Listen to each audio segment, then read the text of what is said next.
Hello दोस्तों, अपना YouTube channel NK study point में आप लोग का हार्दिक स्वागत करता हूं। आशा करते हैं कि आप लोग सब ठीक होंगे, स्वस्थ होंगे। आज मैं मैथ का कुछ बेसिक कंसेप्ट लेकर आए हैं। वो कंसेप्ट हम लोग पढ़ेंगे प्रॉफिट एंड लॉस, यानी लाभ और हानि का कुछ क्वेश्चन है टॉपिक वाइज, जो एग्जाम में बार बार पूछा गया है। ठीक है, तो देखते हैं क्या क्वेश्चन है। तो क्वेश्चन कह रहा है क्या, 1 रुपया में 12 टॉफी बेचने पर किसी दुकानदार को 20% की हानि होती है, तो 20% लाभ कमाने के लिए 1 रुपया में कितनी टॉफी बेचनी होगी। ठीक है, जब 1 रुपया में 12 टॉफी बेच रहा है तो दुकानदार को 20% का लॉस हो जा रहा है। तो करें 20% का लाभ कमाने के लिए 1 रुपया में कितनी टॉफी बेचनी होगी। ठीक है, इसका कुछ ऐसे ट्रिक्स भी है, कुछ बेसिक्स है ना। ट्रिक्स इसमें क्या है, तो बैठा देना है आपका रुपया बटा वस्तु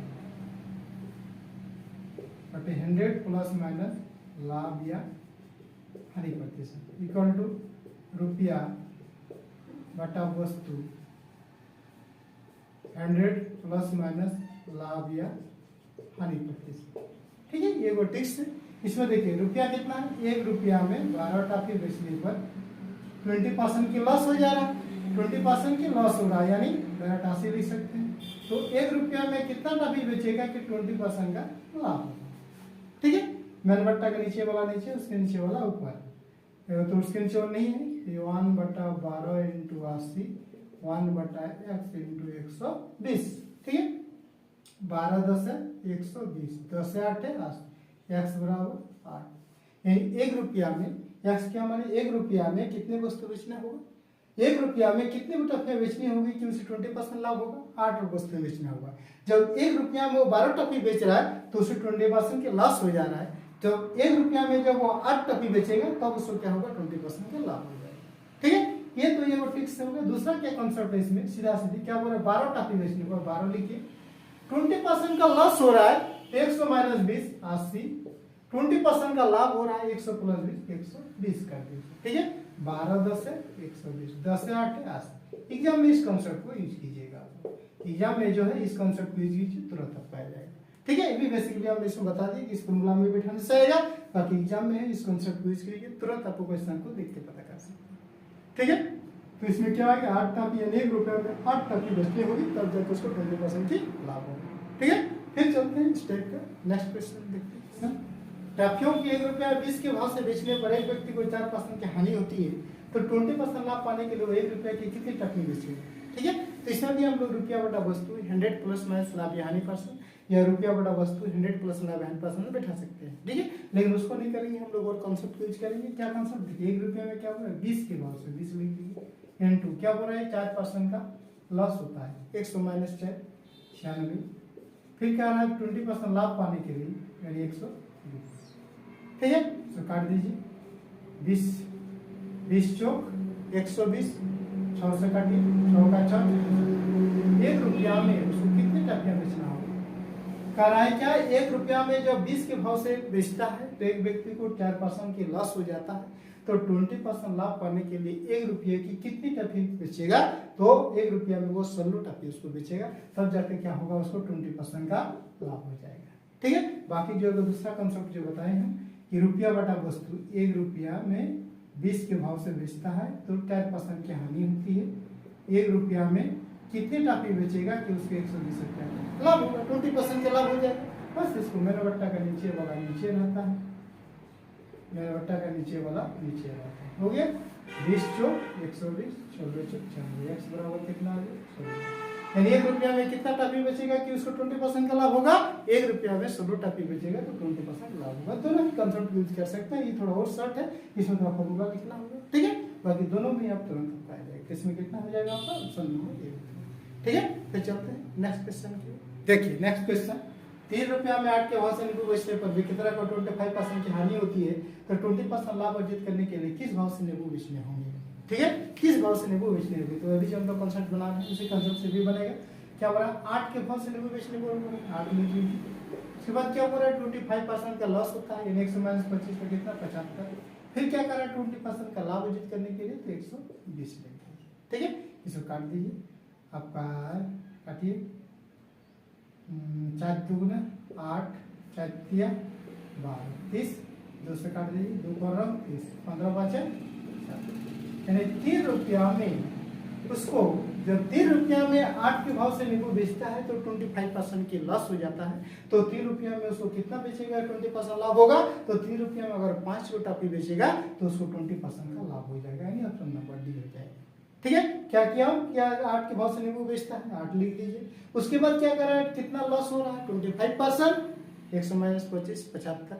फिर कह रहा है 20% का लाभ होता है, उसको नीचे लिख दीजिए और काट दीजिए, आपका आंसर हो जाएगा। ठीक है, और नहीं तो रुपया बटा वस्तु 100 प्लस लाभ या 100%, रुपया बटा वस्तु 100 प्लस लाभ या 100%, उसमें बिठाइए, उसमें दिया जाएगा। ठीक है, लेकिन सबसे शॉर्ट कॉन्सेप्ट ये है जो एग्जाम में, इसी को अपनाइएगा। ठीक है, इसमें क्या आ जाएगा, ऑप्शन नंबर डी हो जाएगा। ठीक, फिर चलते हैं नेक्स्ट क्वेश्चन की ओर। 4 रुपया में 3 के भाव से नींबू खरीदे जाते हैं, उसे किस भाव से बेचा जाए कि 25% का लाभ हो। ठीक है, किस भाव से बेचा जाए कि 25% लाभ। देखिए 4 रुपया में क्या कर रहा है, 3 के भाव से नींबू का कितना लाभ या हानि हो रहा है कुछ पता नहीं है, तो उसमें 100 कर देना है। अब कर रहा है किस रेट से बेचेगा, उसे किस भाव से बेचा जाएगा 25% का लाभ होगा। यहाँ पर आपका किस भाव से बेचेगा कि 25% का लाभ होगा, वो 125। ठीक है, 100 में 25 रुपया का लाभ होगा। बस रुपया बटा वस्तु पर उसी में बैठा दी, तो 4/3 मेन बटा के नीचे वाला नीचे। ठीक है, मेन बटा नीचे वाला नीचे, उसके नीचे रहता तो ऊपर चल जाता। फिर यहाँ मेन बटा का नीचे वाला नीचे, 25 × 5 = 125, 25 × 4 100, 4 का 4, फिर x बराबर 5/3। यानी 4 रुपये में 3 के भाव से नींबू खरीदे जाते हैं, तो कह रहे हैं उसे किस भाव से बेचा जाए कि 25% का लाभ हो। तो उसे 5 रुपये में 3 के भाव से अगर बेचेगा तब जाकर उसको 25% का लाभ हो जाएगा। क्या कि रुपया बटा वस्तु 4 रुपये में 3 कितना हो रहा है कुछ पता नहीं, कितना लाभ या नहीं हो रहा है, उसमें 100 खा लीजिए। अब किस रेट से बेचेगा तो उसको 25% का लाभ होगा। समझिए, मेन बटा नीचे वाला नीचे ही रखिए, इसमें तो नीचे लिए 25 × 5 = 125, 25 4 के 4, 3x बराबर 5/3। यानी 5 रुपये में अगर 3 के भाव से नींबू बेचेगा तब जाकर उसको 25% का लाभ हो रहा है। ये ऑप्शन नंबर इस question is the right answer. ठीक है, फिर चलते हैं नेक्स्ट क्वेश्चन। देखिए नेक्स्ट क्वेश्चन, 25 वस्तुओं का क्रय मूल्य 20 वस्तुओं के बिक्री मूल्य के बराबर है, तो लाभ या हानि प्रतिशत क्या है। ठीक है, 25 वस्तुओं का क्रय मूल्य 20 वस्तुओं के बिक्री मूल्य के बराबर है, तो कह रहे हैं लाभ या हानि प्रतिशत क्या है। इस टाइप क्वेश्चन वाले को कंफ्यूज होता है कि लाभ हो रहा है या हानि हो रहा है। ठीक है, तो उसके लिए देखिए कन्फर्म आज हम लोग पता करेंगे कि कोई इसमें डाउट नहीं रहेगा। क्या करना है कि 25 वस्तु का क्रय मूल्य, जहाँ क्रय मूल्य लिखा हुआ रहेगा ना उसको क्या करना है, आपको विक्रय मूल्य कर देना है, और जहाँ क्रय विक्रय मूल्य कहेगा उसको आप क्रय मूल्य कर दीजिए। बस इसमें और कुछ करने की जरूरत नहीं है। अब देखिए 20 रुपया में खरीद कर अगर तुम 25 रुपये में बेचेगा तो क्या होगा, प्रॉफिट हो रहा है कि नहीं हो रहा है। ऐसे अगर समझ जाएगा तो ठीक है। क्या कह रहा है कि 25 वस्तु का क्रय मूल्य 20 वस्तुओं के विक्रय मूल्य के बराबर है, यानी 25 वस्तु जितना मैं खरीदे हैं उतना पैसा मेरा 20 वस्तु में आ जा रहा है, यानी 5 वस्तु जो एक्स्ट्रा बच जा रहा है वो तो प्रॉफिट होगा ना। ठीक है, वो प्रॉफिट होगा।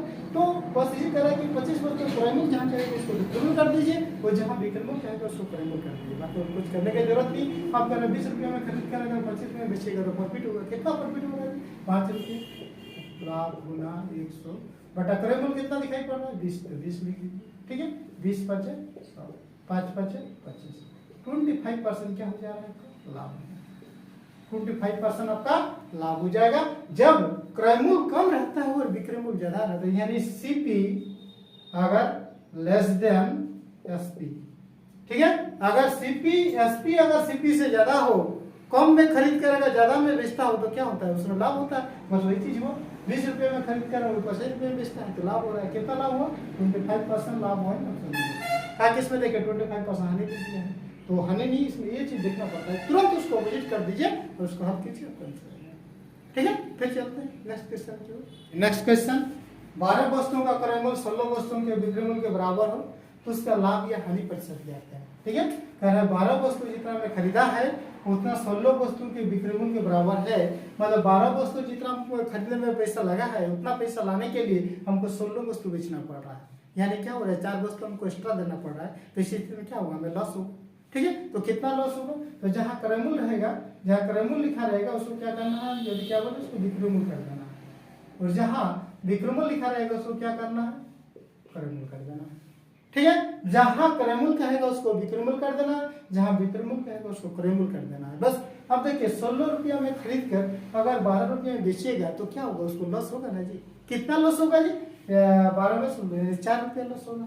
तो हानि प्रतिशत निकालना है, ये हानि हो रहा है, हानि प्रतिशत बराबर हानि गुना 100 बटा क्रयमूल्य, क्रयमूल्य कितना है 16, 4 4 16, 4 25 100, यानी 25% का हानि हो जा रहा है। कितना हो रहा है 25% का लॉस हो जा रहा है। ठीक है, 12 वस्तु बेचता है यानी 16 वस्तुओं के विक्रय मूल्य, यानी 16 वस्तु जितना में खरीदा है उतना पैसा लाने के लिए 16 वस्तुओं को खरीदने में और फिर 12 वस्तु बेचता है। 16 वस्तु यानी 16 रुपया में खरीद कर 12 रुपया में अगर बेचता है तो उसको लॉस होना है। कितना लॉस हुआ, चलो तो कितना प्रतिशत, हानि गुना 100 बटा करेगा 4 4 16 4 25% का लॉस होगा। ठीक है, तो ऑप्शन नंबर किस में हो जाएगा 25% लॉस, यानी ऑप्शन नंबर ए हो जाएगा। ठीक है, फिर चलते हैं नेक्स्ट क्वेश्चन। नेक्स्ट क्वेश्चन, 45 कलमों का बेचने पर 5 कलमों के विक्रय मूल्य के बराबर हानि होती है, तो कहना है उसका हानि प्रतिशत क्या है, उसका हानि प्रतिशत क्या है। ठीक है, तो इसी स्थिति में 45 कलमों का बेचने पर 5 कलमों के विक्रय मूल्य, तो सब दोनों चीज सब बेचता है फिर भी विक्रय मूल्य, तो कहना है उसका हानि प्रतिशत क्या है या बोलेगा लाभ प्रतिशत क्या है, दो चीज निकालने के लिए कह रहा है। ठीक है, जब हानि प्रतिशत निकालने के लिए कहता है तो क्या करना है कि कितने क्या बोल रहा है 5 कलमों के विक्रय मूल्य के बराबर हानि होती है, तो उसको ऊपर लिखिए, 45 कलमों को बेचने पर 5 कलमों के विक्रय मूल्य हानि होती है, उसको जोड़ दीजिए, प्रतिशत में निकालने के लिए गुना 100 कर दीजिए, 5 बटा 50 इंटू 100 कर दीजिए, 50 दूना 100, 5 दूना 10, ये इसका कंसेप्ट है। जब दोनों सेम चीज रहता है, भी विक्रय मूल्य भी विक्रय मूल्य, 45 कलमों का बेचने पर 5 कलमों के विक्रय मूल्य के बराबर हानि होती है, तो हानि प्रतिशत क्या है, तो हानि प्रतिशत बराबर कितना कलम विक्रय हानि होती है 5 बटे 45 प्लस 5 इंटू 100 कर दीजिए, काट दीजिए, आपका हानि प्रतिशत निकल जाएगा। ठीक है, फिर कह रहा है क्या कि 56 वस्तुओं के बेचने पर 14 वस्तुओं के विक्रय मूल्य लाभ होता है, तो कह रहा है कि लाभ प्रतिशत क्या है। तो इसी स्थिति में क्या करना है, जब लाभ प्रतिशत निकालने के लिए कहेगा तो उसको ऊपर में हम लोग लिखेंगे, इसको 14 वस्तुओं के विक्रय मूल्य उसको ऊपर लिखिए, बाकी जो है इसमें 56 वस्तुओं के बेचने पर उसको नीचे 14 वस्तुओं के विक्रय मूल्य के बराबर होता है, इसको नीचे लिखिए इंटू 100 कर देंगे, तो कितना आएगा 14 बटा 6.75 इंटू हो गया आपका 56 वस्तुओं के बेचने पर 14 वस्तुओं के विक्रय में बराबर लाभ होता है, तो लाभ जहाँ करेगा उसको हाथ माइनस करना है, तो माइनस कीजिए, 6 में 4 गया 2, 5 में गया 4, 42 इंटू 100, 14 दिया कितना 42, 100 बटा 3, यानी इसको पूर्णांक अगर तड़िएगा तो 33.1/3% आपका सर, यानी 56 वस्तुओं के बेचने पर 14 वस्तुओं के विक्रय पर लाभ होता है, तो कह रहा है लाभ प्रतिशत क्या है, तो कितना हो जाएगा आपका 33.1/3। जब लाभ कहेगा तो नीचे इसमें क्या करना है माइनस करना है, जब हानि कहेगा तो नीचे क्या करना है उसको प्लस कर देना है। ठीक है, इसका option number D, this question is the right answer. ठीक है, फिर चलते हैं नेक्स्ट क्वेश्चन की। क्वेश्चन, यदि 12 वस्तुओं का क्रय मूल्य 9 वस्तुओं के विक्रय मूल्य के तुल्य हो, तो कह रहे हैं लाभ प्रतिशत क्या है, लाभ प्रतिशत क्या है। 12 वस्तुओं का क्रय मूल्य 9 वस्तुओं के विक्रय मूल्य के तले, यानी 12 वस्तु जितना में खरीदा है वो 9 वस्तु बेचने पर उतना पैसा इसको आ जा रहा है। ठीक है, तो कह रहा है कि उसको लाभ प्रतिशत ना लाभ प्रतिशत हो रहा है, यानी 12 वस्तु खरीदने में जितना पैसा इन्वेस्ट किया है उतना पैसा 9 वस्तु बेचने में ही आ जा रहा है। ठीक है, तो कह रहा है कि कितना प्रतिशत लाभ हुआ, तो क्या होता है जहाँ क्रय मूल्य कहेगा उसको विक्रय मूल्य कर देना, तो जहाँ विक्रय मूल्य कहेगा उसको क्रय मूल्य कर देना, बस और कुछ करने की जरूरत। 9 रुपया में खरीद के 12 रुपया बेचेगा तो क्या होगा, फायदा होगा। कितना फायदा हो रहा है जी, 12 9 3 रुपया फायदा हो रहा है, तो लाभ गुना 100 बटा क्रय मूल्य कितना है 9, 9 लिख दीजिए, 3 त्रिका 9, 100 बटा 3 यानी 33.1/3% का आपका लाभ है। लाभ प्रतिशत कितना हो जा रहा है 33.1/3%, ऑप्शन नंबर सी इस क्वेश्चन में। ठीक है, फिर देखिए यदि 110 आम बेचने पर 120 आमों का क्रय मूल्य प्राप्त हो जाता है, तो कहने लाभ प्रतिशत क्या है, 110 आम बेचने पर ही 120 आम जितना में खरीदे थे उतना पैसा प्राप्त हो जा रहा है। इसका मतलब क्या है 110 आम बेचने पर यानी 120 आम जितना में खरीदे थे उतना पैसा 110 आम में ही आ जा रहा है। इसका मतलब क्या है 10 आम एक्स्ट्रा बच जा रहा है, यानी 10 आम का जो दाम होगा वो मेरा प्रॉफिट होगा। ठीक है, वो प्रॉफिट होगा, तो कितना प्रॉफिट होगा 10, तो लाभ गुना 100 बटा क्रय मूल्य। क्रय मूल्य क्या होता है, जहाँ बेचते हैं उसको विक्रय मूल्य को क्रय मूल्य कर देना है, और जहाँ क्रय मूल्य कहेगा उसको विक्रय मूल्य कर देना है। हो गया, यानी क्रय मूल्य कितना है 110, 100 बटा 12, यानी 11.1/9%, ये 11.1/9%, ऑप्शन नंबर ए इस क्वेश्चन का राइट आंसर। ठीक है, तो आज के लिए इतना ही, फिर हम लोग मिलते हैं नेक्स्ट वीडियो में न्यू ट्रिक के साथ, न्यू कॉन्सेप्ट के साथ। तब तक के लिए thank you, best of luck.